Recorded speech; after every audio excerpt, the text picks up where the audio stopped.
The most effective cage ever built doesn't have bars. It has a couch, a screen, and just enough comfort to keep you from ever asking if this is really your life. Welcome back, loves, and welcome if you're new to the sanctuary. Settle in. This one's about the trap that doesn't feel like a trap, which is exactly why it works. Now remember to take what resonates, leave what doesn't, and always use your own discernment. You are your best guide. I'm sharing the truth Spirit has shown me. A long time ago, control was much more obvious. Chains, walls, force. You knew you were being held because you could feel it, you could see it, but people fight what hurts them. So the system got smarter. It learned that a comfortable person doesn't revolt. A distracted person doesn't question.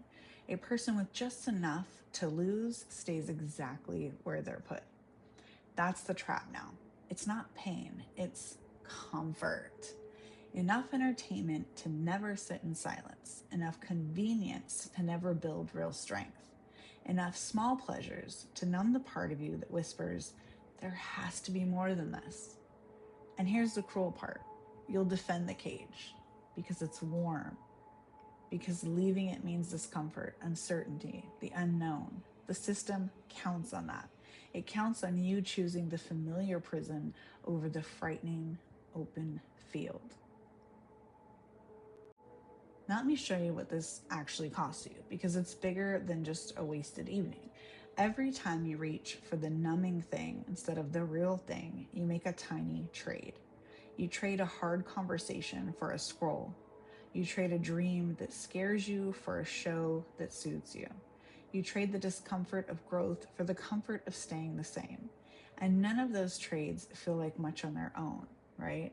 But stack them up over months, over years, and you wake up one day having traded away an entire version of yourself that never got to exist. The cost of the comfortable cage isn't paid all at once. It's paid in installments so small you don't notice until you look up and a decade is gone. So how do you know if this is running your life? Let me give you the signs, so stay with me. Be honest with yourself as you go.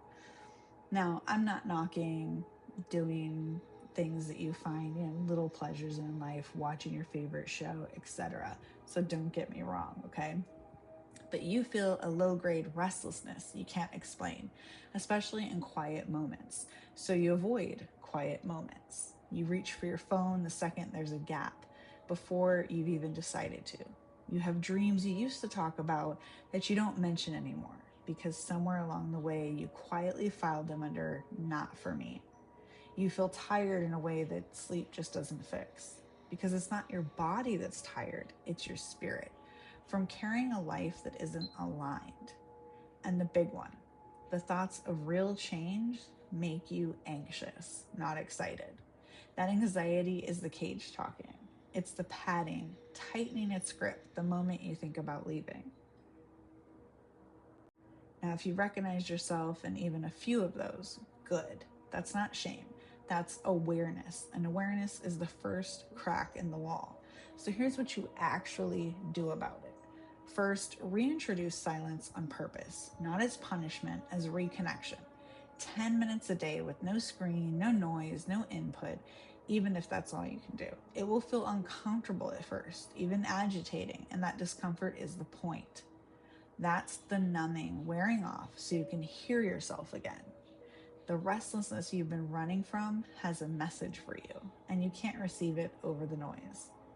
Second, do one slightly hard thing each day that your comfort self would avoid. Make the call, start the thing, say the true sentence. You're not trying to overhaul your entire life overnight. You're rebuilding the muscle the comfort trap let go of, let weaken, okay? Strength comes back the same way it left, one small rep at a time. Third, get honest about which comforts are nourishing you and which are sedating you. Rest is sacred. I will never tell you to grind yourself into dust. That's just the Matrix wearing a different mask. The question isn't whether you're comfortable, it's why. Are you comfortable because you're aligned and at peace, or comfortable because you've been quietly put to sleep? You know the difference in your body. One feels like home, the other feels like hiding. And notice that restlessness you feel on a random Tuesday night, that quiet ache that something's off even when nothing's technically wrong. That's not depression. That's your soul pressing against the padding. That's the part of you that came here to do something, refusing to be lulled all the way to sleep. Don't medicate that ache away. Follow it. It's pointing somewhere. Now, if you're ready to walk out of the comfortable cage and rebuild on your own terms, the Sanctuary Reset was made exactly for that crossing, and it's linked below. Sending you light, love, and healing, and I hope this helped.